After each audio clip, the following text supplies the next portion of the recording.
Bueno, estimados estudiantes del grupo número 2, tercero A, tercero C y tercero F, sean todos bienvenidos a la semana 22. Me da mucha felicidad y a la vez mucha tristeza que ya estamos próximos en culminar la asignatura de física, este curso de tercero bachillerato de física. Esta semana el tema principal que vamos a ver son sobre las aplicaciones de la inducción electromagnética, ¿sí? Vamos a ver aquellas aplicaciones que nos han cambiado en la actualidad nuestra forma de sobrellevar algunas cosas, ¿no? La semana pasada vimos lo que era la inducción de corriente eléctrica por magnetismo. Ahora vamos a ver la aplicación de la inducción electromagnética. O sea, ¿qué es lo beneficioso que hicieron los aportes de estos físicos y matemáticos a la actualidad y que lo usamos en nuestra vida cotidiana? Entonces, y he puesto como ejemplo lo que es en la inducción electromagnética, lo que era el antes y lo que es en la actualidad. Entonces, antes del descubrimiento de esto de la inducción electromagnética, la única fuente de energía eléctrica era lo de la batería, ¿sí? Lo que era la energía o la corriente continua. Tenemos como ejemplo lo que es la pila de Volta, ¿sí? Y la pila de Daniel. Eran unas baterías rústicas que tenían compuestos químicos y material conductor y que almacenaban la carga eléctrica y mantenían una diferencia de potencial constante, ¿sí? Lo malo de estas baterías en esos tiempos, en 1840 más o menos, es que esa electricidad era muy cara y producían pequeñas cantidades. Pero ya vino en la actualidad, gracias a los aportes de Michael Faraday, a los aportes de Ampere, a los aportes de Tesla, a los aportes de Gauss, a los aportes de Maxwell, a los aportes de todos estos físicos y matemáticos que transformaron la sociedad de ahora. Se pudo transformar lo que es el trabajo mecánico en una energía eléctrica que es más económica, menos costosa en términos económicos. Miren lo que tenemos en la actualidad, lo que es el tendido eléctrico y la energía que es producida por la inducción electromagnética. Ya he explicado en clases anteriores cómo era que se inducía esa corriente eléctrica, como el agua que caía por esas bobinas en paute, el agua que es una energía potencial, ¿sí? Una energía potencial porque es el producto de masa, gravedad y por altura, porque esa agua que cae tiene una altura, tiene una masa y es inducida por la gravedad. La gravedad es lo que atrae el agua que caiga, ¿no es cierto? Caen las bobinas comienzan a moverse y como mueven, ese movimiento es un desplazamiento circular, internamente tienen lo que son unos imanes. Al moverse esas espiras y esas bobinas dentro comienzan a dar el movimiento de electrones a nivel atómico y generan como obra de magia lo que es la electricidad. Y FAS es lo que llega a nuestros hogares. Y por el tendido eléctrico no lo distribuyen, ¿sí? Por nuestros hogares y lo podemos usar para encender nuestro computador que estamos usando, nuestro celular, nuestro televisor, la tecnología que tenemos en la actualidad. Entonces, de 1840 a la actualidad es un cambio totalmente transformador. Ahora imaginémonos cómo será ahora de aquí para el siglo XXI, el siglo XXII, cómo será la transformación, porque ya están hablando de otro tipo de energías no renovables que van a ayudar a cambiar incluso lo que tenemos en la actualidad, ¿sí? Alguien está hablando de generar energía eléctrica por paneles solares, energía eléctrica por el movimiento de por la fuerza eólica, por el viento, ¿no? Que se mueven estos molinos y de igual forma transforman energía eléctrica por electromagnetismo, solamente que en este caso ya no es una energía potencial como el agua, sino es una energía cinética producida por el viento. Dentro de estos ejemplos, los más destacados, o los que yo considero más oportunos, más visibles de verlos en la actualidad, tenemos el generador eléctrico, ¿sí?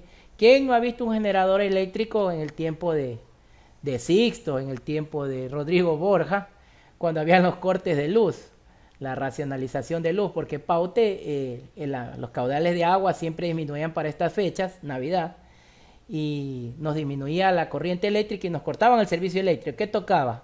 Ir a alquilar un generador, comprar unos 2 galones de gasolina. Entonces esta gasolina, que es una combustible, producía una energía térmica que a su vez el movimiento de la energía mecánica hacía mover la bobina y convertir energía eléctrica, ¿no es cierto? Entonces la energía eléctrica era fundamental en nuestras vidas por su capacidad de transformar diferentes energías como la mecánica, la térmica y la radiante para producir energía que usamos en los generadores eléctricos. ¿Por qué habla de energía mecánica, térmica y radiante? Porque hay diferentes tipos de generadores. Los generadores que les he puesto aquí de ejemplo es uno que emplea lo que es el combustible y la energía térmica, porque ese combustible se quema, produce un gas y ese gas térmico comienza a mover lo que es la bobina, ¿verdad? Pero también hay otros generadores que utilizan lo que es la energía radiante. Cuando hablamos de radiante, hablamos de radiaciones, como por ejemplo en Rusia, Chernóbil. ¿Quién no ha escuchado de Chernóbil? Las películas de terror de los zombies. Que convertían los químicos, los gases de los químicos, ese tipo de energía radiante, radioactiva, la convertían en energía eléctrica. Y en la actualidad en Rusia mantienen ese tipo de energía. Aunque esa energía es menos costosa, la forma de producirla es contaminante, porque esos químicos demoran miles de años en desaparecer para que no contaminen el medio ambiente. Miren, Chernóbil explotó ese reactor nuclear que producía energía eléctrica por energía radiante. Y miren los años que han pasado y todavía sigue habiendo radiación, todavía sigue habiendo deformaciones, las plantas no crecen, la gente no puede vivir. O sea, por eso es que se decide mejor emplear la energía eléctrica con transformadores, en este caso como la energía hidroeléctrica. Un generador eléctrico, en un concepto más básico, para cualquier persona lo consolide, es cualquier dispositivo que transforma una energía determinada, una energía X, en una forma de energía eléctrica. ¿Por qué es una forma de energía determinada? Porque puede ser de diferentes tipos. Puede ser mecánica, térmico, radiante, ¿sí? Puede ser por combustible, puede ser por químicos. Lo importante es que eso produzca un movimiento que haga mover esta bobina. Básicamente, para que produzca energía eléctrica, los imanes tienen que moverse. Si no se mueven, no hay energía eléctrica. Entonces el movimiento es lo que produce la energía eléctrica. Entonces, si el generador produce una corriente eléctrica continua, ¿qué significa continua? Que tiene subidas y bajadas de voltaje. Si produce una energía eléctrica continua, o sea, que no tiene subidas y bajadas de voltaje, sino que se mantiene constante. Si bota 12 voltios, siempre bota 12 voltios, suele recibir el nombre de dínamo. Y en cambio, cuando la corriente es alterna, ahí en sí, en este caso, subidas y bajadas de voltaje, de diferencia potencial, ahí se le llama alternador. ¿Por qué se le llama alternador? Porque va alternando de corriente positiva a negativa, voltaje positivo a negativo, va subiendo de 12 voltios y bajando a 12 voltios, dependiendo de la diferencia de potencial que esté generando este generador eléctrico. Licenciado, disculpe la pregunta, o sea, en la corriente continua, ahí la corriente es de 12 voltios y se mantiene de 12 voltios. No necesariamente puede ser de 12. Pero no sube y no baja. No sube ni baja. O sea, si es 12 voltios, si es continua, siempre mantiene esos 12 voltios. Por eso las pilas de los controles... siempre mantiene la energía. O sea, en la corriente continua siempre mantiene, así sea de 12 voltios, de 18 voltios, lo que sea, pero siempre se mantiene. Exacto. Corriente continua mantiene la misma diferencia de potencial. No tiene subidas ni bajadas, sino mantiene el mismo límite. Por eso se dice que es una corriente digital. Ejemplo, las baterías, las pilas, porque siempre tienen 12 voltios. Si tuvieran más de 12 voltios, ¿qué pasa con la circuitería? Se quema.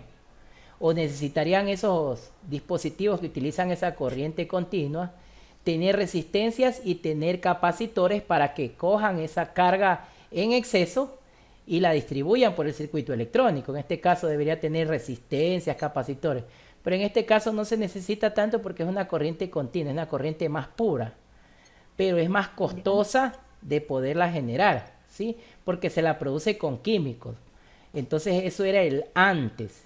Se la producía con químicos. Las pilas se las producen con químicos. Si ustedes abren una pila, adentro tiene diferentes compuestos, ¿sí? Y son compuestos que incluso son hasta contaminantes, ¿sí? Como el plomo, que contamina el agua y el medio ambiente.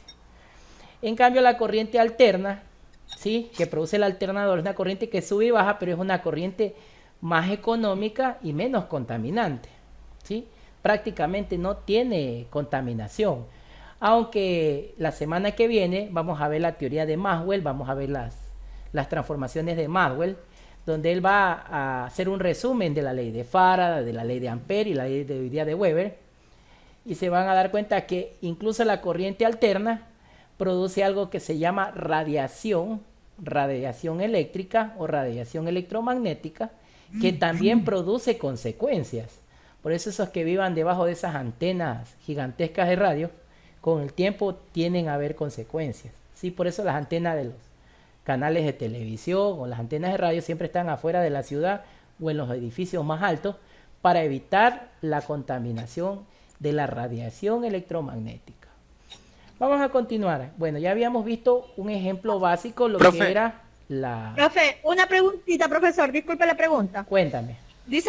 Usted dice que la corriente alterna es de menor contaminación, ¿no es cierto?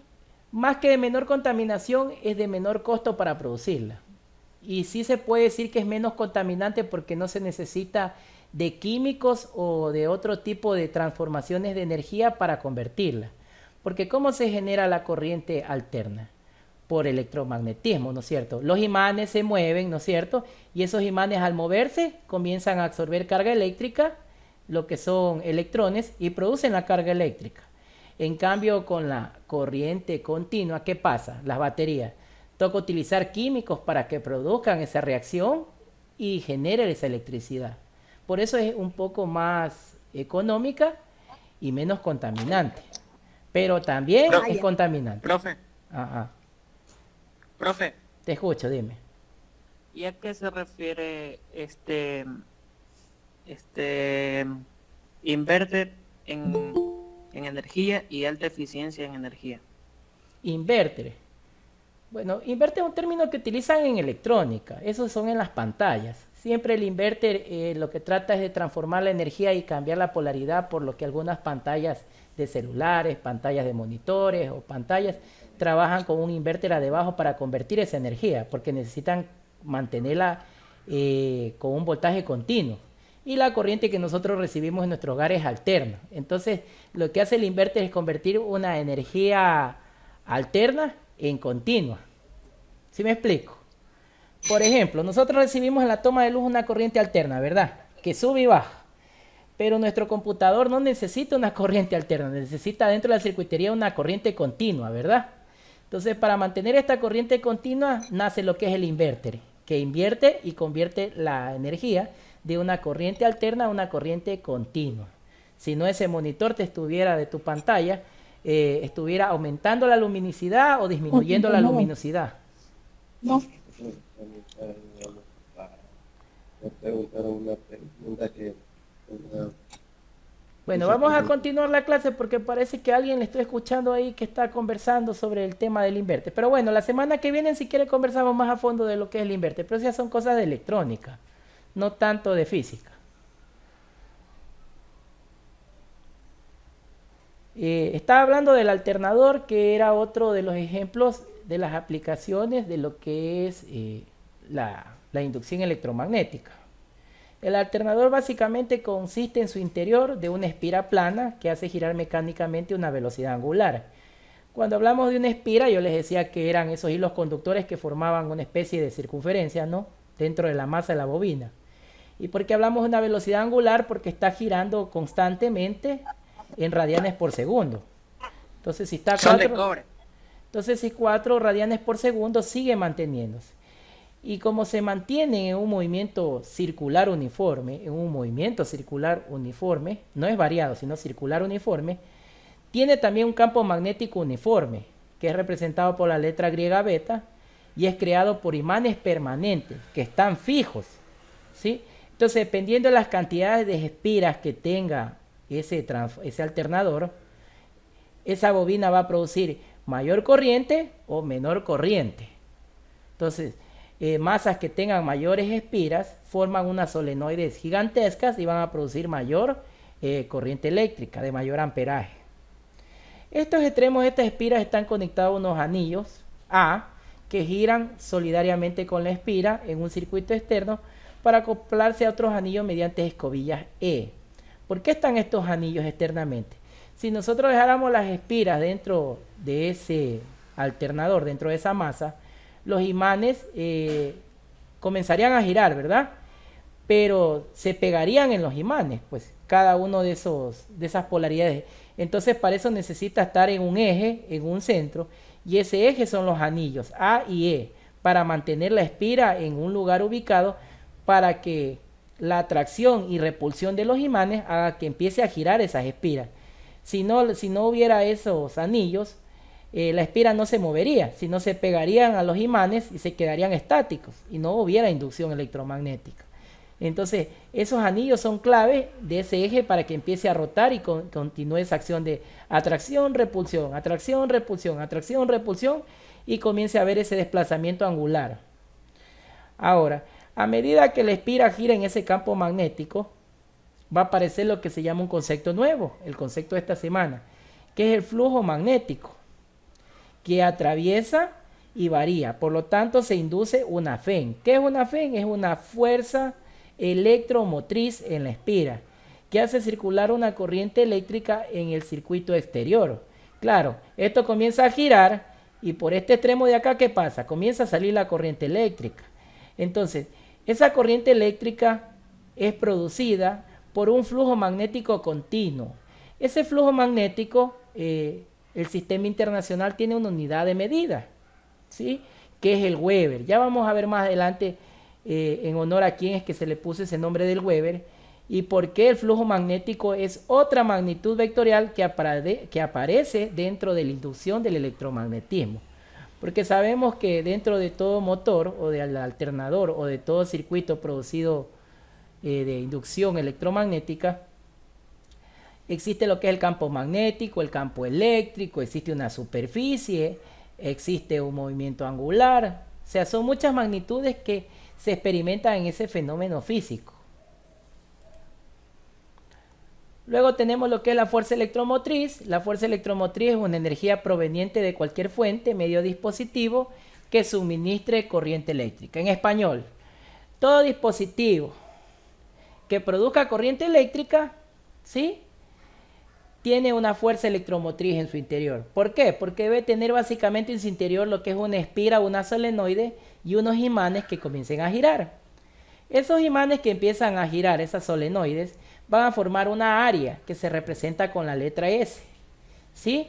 Y ese flujo magnético que atraviesa en cada instante se lo va a representar con la siguiente expresión, ¿sí? Una expresión. Aparece que la letra griega phi, esta letra griega de aquí phi, es para representar el flujo magnético. Dice que el flujo magnético, según Weber, es igual al campo magnético dentro de esa masa o dentro de esa solenoide, de esas espiras, multiplicado por esa superficie, porque es una superficie que está formando esa solenoide al momento que gira, y es una superficie que forma ahí es una área, ¿sí? Y multiplicado por el coseno de ese desplazamiento angular. ¿Por qué un desplazamiento angular? Porque la superficie es un vector y el campo magnético es otro vector. Nos vamos a recordar la regla de la manito, ¿sí? Y siempre el campo magnético era el dedo de en medio, el dedo malcriado, porque formaba una circunferencia. Entonces, el flujo magnético que atraviesa una espira en cada instante, en razón del tiempo, siempre va a ser igual. O sea, phi, el flujo magnético va a ser igual al campo magnético por la superficie y por el coseno de la velocidad angular por el tiempo. Aunque en matemáticas o en física también la velocidad angular por el tiempo se le llama la fase. ¿Por qué se le llama la fase? Porque es la frecuencia con la que va a ir girando la espira. Porque puede hacer que la espira dé 1 vuelta por segundo, 2 vueltas por segundo, 10 vueltas por segundo, 1000 vueltas por segundo, 10 millones de vueltas por segundo. Entonces es la fase con la que constantemente está girando y haciendo desplazamientos angulares. Gráficamente se lo representa aquí. Bueno, aquí se la pone como que fuera un rectángulo, pero ustedes saben que eso al momento que empieza a girar en realidad es un desplazamiento circular. En los alternadores de uso común, una vez que una espira se usa una bobina de N espiras, cuando hablamos de N espiras significa que puede tener muchas espiras de materiales conductores. Al aumentar este factor, el flujo magnético y la fuerza electromotriz, ¿qué va a pasar? También va a aumentar, porque produce mayor corriente eléctrica. Entonces, según la ley de Faraday, la fuerza electromotriz o FEN inducida es, aquí tenemos lo que es la siguiente expresión. La fuerza electromotriz en algunos libros se la representa con la letra griega epsilon, que es como una letra E, ¿sí? Y dice que es igual a menos la derivada del tiempo del flujo magnético, ¿sí? O sea, al derivar el flujo magnético dentro de esa bobina, estoy encontrando la fuerza electromotriz. Como cuando estábamos en segundo de bachillerato y les decía que tengo la distancia y al derivar la distancia encuentro la velocidad. Al derivar la velocidad encuentro la aceleración. Aquí pasa lo mismo, que cuando derivo el flujo magnético voy a encontrar la fuerza electromotriz. Lo mismo pasa cuando derivo el campo eléctrico, encuentro el campo magnético. Y cuando derivo el campo magnético encuentro el flujo magnético. O sea, todo está directamente relacionado. Y yo al derivar esto con fórmulas de cálculo integral, me dice que eso va a ser igual al seno de la frecuencia angular por el tiempo. En español, ya convertido en una fórmula física, comprensible. La fuerza electromotriz máxima va a ser igual a la superficie de esas espiras o de esa masa, multiplicado por el seno de la velocidad angular que tengan esas espiras con las que están girando constantemente y el tiempo que demoran en girar, ¿sí? Esa fuerza máxima electromotriz se representa con la letra epsilon y el subíndice 0 para representar que es la mayor, y eso, su unidad de medida se va a dar en voltios porque es la mayor cantidad que va a inducir ese alternador. Ustedes saben que ese alternador produce corriente eléctrica, pero yo quisiera saber cuál es la fuerza electromotriz máxima, el voltaje máximo que va a producir. Entonces, para eso yo necesito saber primero la velocidad con la que gira las espiras, que es la velocidad angular. La superficie que está barriendo esas espiras, porque puede ser una superficie de 20 metros, de 10 metros, de 5 centímetros, y el campo magnético que tenga esas espiras o solenoides. Entonces, cuando hablamos de fuerza electromotriz inducida FEN, siempre va a variar en el tiempo de forma sinusoidal. ¿Qué significa? Que se va alternando, que comienza a dibujar una senoide, sube y baja, que puede ser corriente positiva o negativa, que se va invirtiendo. Es decir, que es periódica porque oscila. Va a tener una ida y una vuelta, una ida y una vuelta, ¿sí? Entonces, la frecuencia de esta fuerza electromotriz coincide con la del movimiento de la espira, porque es un desplazamiento angular, y viene dada por la siguiente expresión. Dice que la frecuencia siempre va a ser igual a la velocidad angular sobre 2pi. Voy a ayudarme a la pizarra para hacer entender esto. Nosotros en segundo de bachillerato habíamos hablado que cuando un objeto se mueve y comienza a tener un desplazamiento circular, tiene un punto fijo y comienza a moverse, ¿verdad? Se forma un vector. Si ese vector se mueve y forma un barrido, se forma lo que es un arco, ¿verdad? Y este ángulo se le conoce, se le llama como el desplazamiento angular. Si se moviera linealmente, esto se llamaría velocidad lineal o velocidad normal. Pero como es una velocidad angular, se la representa con la letra griega omega para decir que es una velocidad angular. Ahora, ustedes en matemáticas saben que toda circunferencia, media circunferencia vale un pi. Y 2pi sería una circunferencia completa o una vuelta completa de ese objeto que se mueve o hace una trayectoria en forma de circunferencia. Entonces, la frecuencia con la que gira esa espira siempre va a ser igual a esa velocidad que tiene dividido para 2pi. ¿Por qué para 2pi? Porque yo sé que cuando cumple esa expresión de 2pi, ha dado una vuelta a esa solenoide o esa espira, ha girado una vez. Si yo pusiera 4pi, significaría que ya ha girado 2 veces. Y si pongo que ha girado 1pi, significa que solo ha llegado hasta la mitad de la oscilación o del periodo, ¿sí? Por eso es que esa frecuencia coincide con el movimiento de la espira y viene dada por la misma expresión de la velocidad angular. Luego hablamos del Weber, ya les había mencionado anterioridad que el símbolo del Weber es una unidad del sistema internacional que es nombrada en honor al señor Wilhelm Eduard Weber. Esta unidad del sistema internacional, su nombre proviene del nombre propio de la persona. La primera letra es el símbolo, se escribe con mayúscula, W mayúscula y B, en tanto que su nombre siempre empieza con las letras minúsculas el Weber, salvo en el caso de que inicie con una frase o título. Ahí vemos la imagen del señor Weber, ¿sí? Este símbolo del Weber es una unidad de flujo magnético, ¿sí? Entonces, cuando nos pidan encontrar la fuerza electromotriz y el flujo magnético, la unidad de medida con la que va a acompañar ese valor siempre va a representarse con el Weber, ¿sí?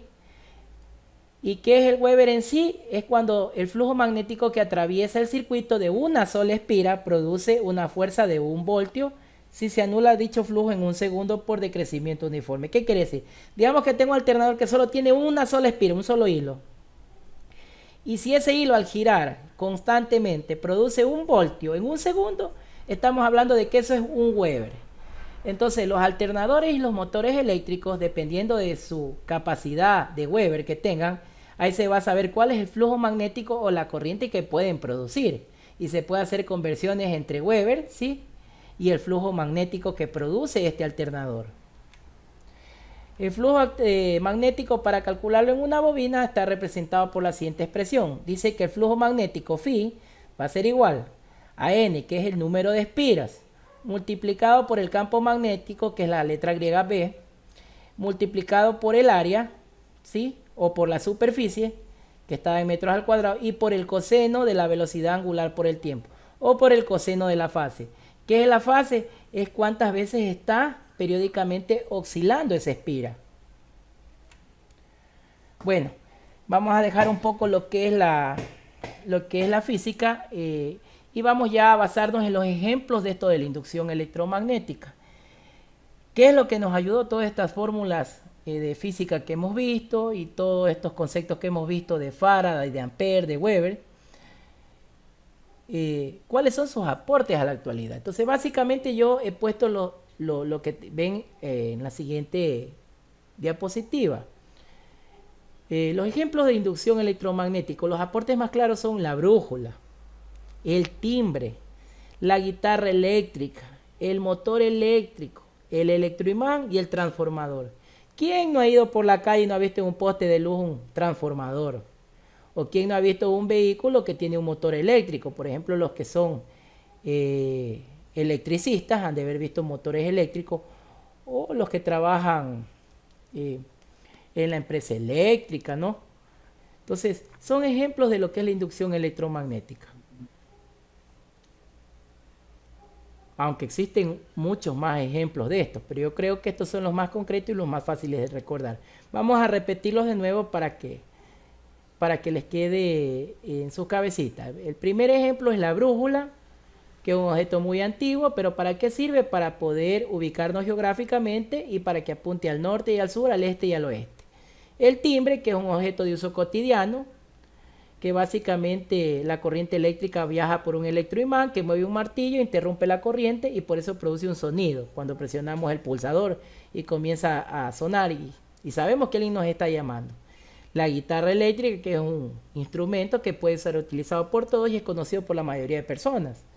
El motor eléctrico, que su función es transformar una energía mecánica en movimiento, o una energía térmica, o una energía radiante, y que la convierte en lo que es una energía eléctrica, que puede ser continua o alterna. Pues, si es alterna, estamos hablando de un alternador, y si estamos hablando de continua, estamos hablando de ¿qué? De un dínamo. Un electroimán, como eso ya vimos en clases anteriores, que es una solenoide, que es un electroimán, básicamente lo que está dentro del motor eléctrico, ¿sí? Lo que está dentro del motor eléctrico, la masa, la solenoide, el conjunto de espiras que forman ese solenoide. Y el transformador, que es el que vemos cotidianamente en los postes de luz, que ¿cuál es su finalidad? Absorber esa carga elemental que esté en exceso para transformar la energía y para evitar de que haya subidas y bajadas que superen los límites del material conductor, porque si no va a cambiar la temperatura del acero y se va a derretir y va a entrar en cortocircuito, porque no va a soportar esa cantidad de flujo magnético, flujo eléctrico atravesado por ese medio conductor. Vamos ahora a resolver un problema en clase. Hemos presentado el siguiente ejemplo. Tenemos un alternador, un motorcito, ¿no?, que está formado por una bobina plana que gira con una frecuencia de 50 hercios, ¿sí?, y que tiene un campo magnético de 0.3 Tesla. Queremos saber si la bobina, que es de 30 espiras, tiene una superficie de 40 centímetros. Queremos calcular la fuerza electromotriz inducida en función del tiempo y la fuerza electromotriz máxima. O sea, queremos encontrar la fórmula para poder encontrar la fuerza electromotriz en cualquier intervalo de tiempo. Y la máxima, ¿cuál es el mayor voltaje que va a botar ese alternador? Entonces, lo primero que tenemos que sacar son los datos. Ya el primer dato que tenemos ganado la frecuencia, que son 50 hercios. ¿Qué son 50 hercios? Significa que está oscilando 50 veces, ¿sí?, en un intervalo de tiempo. El campo magnético de 0.3 Tesla, el número de espiras, que sabemos que son 30 hilos que están rodeando esa solenoide, y la superficie, como me habla de 40 centímetros, estamos hablando que es 0.4, ¿sí? Como hablamos de medidas de superficie, debemos elevarla al cuadrado, entonces va a ser 0.004, que es lo mismo decir 4 por 10 a la menos 3 metros cuadrados. Luego reemplazamos con la fórmula. Para calcular la velocidad angular nos ayudamos del movimiento circular uniforme, que dice que la velocidad angular es igual a 2pi por frecuencia. 2pi por frecuencia. ¿Cuánto vale la frecuencia? 50 Hz. Entonces 2 por 50 serían 100 pi radianes por segundo. Y he encontrado la velocidad angular, pero no he encontrado todavía la fuerza electromotriz. Ahora reemplazo. Necesito reemplazar el flujo magnético que atraviesa ese alternador, esa bobina. Entonces, según Weber, ¿a qué era igual el flujo magnético? La letra phi era igual al número de espiras que tenga esa masa, multiplicado por el campo magnético, por la superficie y por el coseno de la velocidad angular por el tiempo. Reemplazo. ¿Cuántas espiras tiene? 30.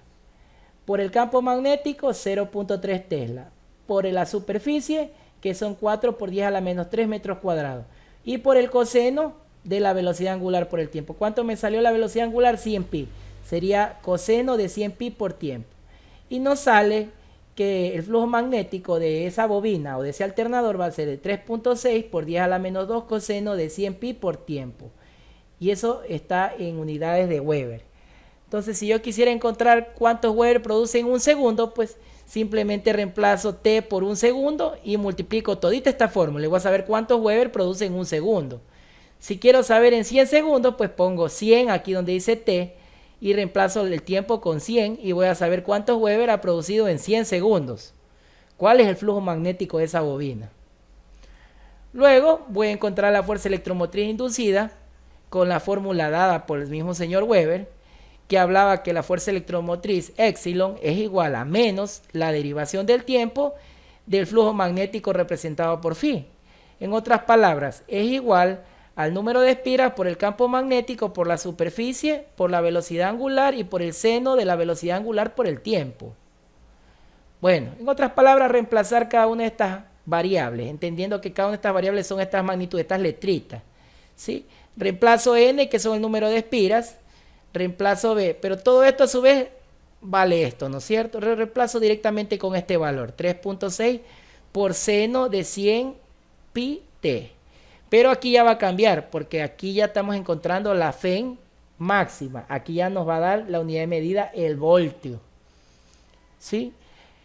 Luego reemplazamos en función de la forma senoidal y nos va a dar que la fuerza electromotriz máxima inducida es de 3.6 pi voltios. Si eso reemplazo, 3.6 por 3.14 me da 11.3 voltios. Más o menos estamos hablando de que ese alternador produce 12 voltios máximo. Y puede también producir menos de 12 voltios. Puede producir 8, 9, 10, 11. Máximo va a producir 11.3 voltios. Prácticamente como la batería que usamos en un UPS de un computador, que es de 12 voltios.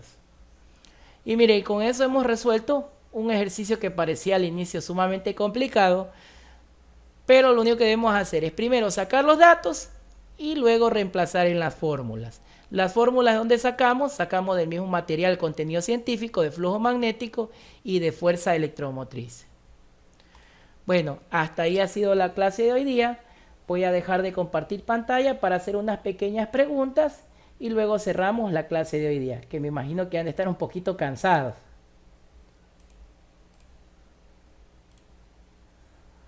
Vamos a hacer unas pequeñas preguntas. Pueden responder al azar, hoy día no voy a decir responde a alguien, sino el que se recuerden. ¿Quién me puede decir dos ejemplos de la aplicación de la inducción de la fuerza electromagnética en la actualidad? Ahí yo puse casi como 6 ejemplos. Solo quiero 2. ¿Alguien que me pueda ayudar? El transformador. Ya, 1, el transformador. La brújula. La brújula, 2. Muy bien. ¿Alguien más? La guitarra eléctrica. La guitarra eléctrica. ¿Alguien más? Eso de la fuerza del imán, algo así creo que era. Por ahí va la cosa.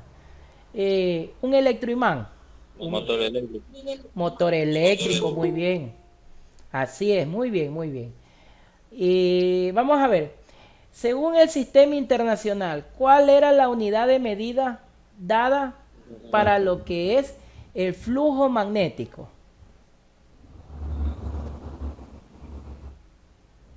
¿Quién me responde esa pregunta?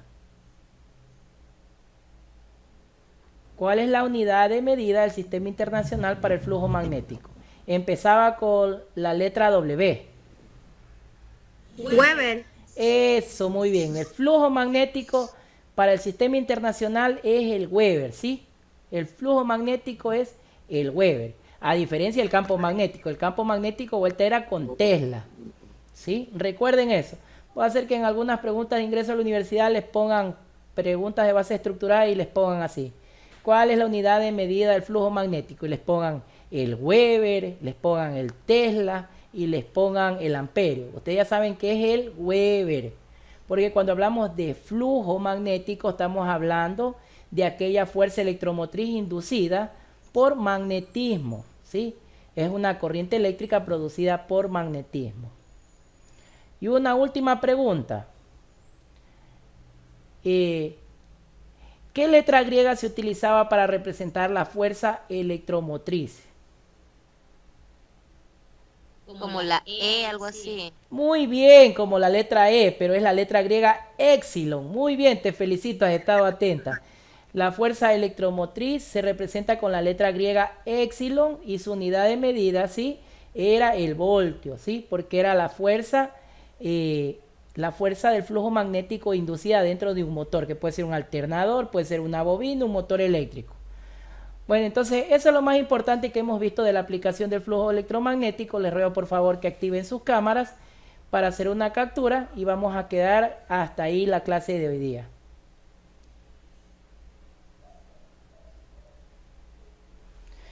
Voy a hacer una pequeña captura.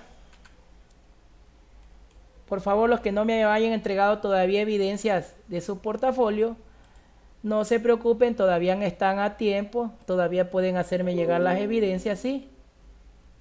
Aprovechen, ya cuando ya termine el periodo lectivo y comiencen las juntas de curso, ahí sí ya no podemos hacer nada, pero antes de eso todavía tienen tiempo de hacerme llegar las evidencias de lo que ustedes están desarrollando sus aprendizajes. Bueno, no los canso más, cuídense mucho, no se olviden de las medidas de prevención, mascarilla, gel, alcohol y el distanciamiento.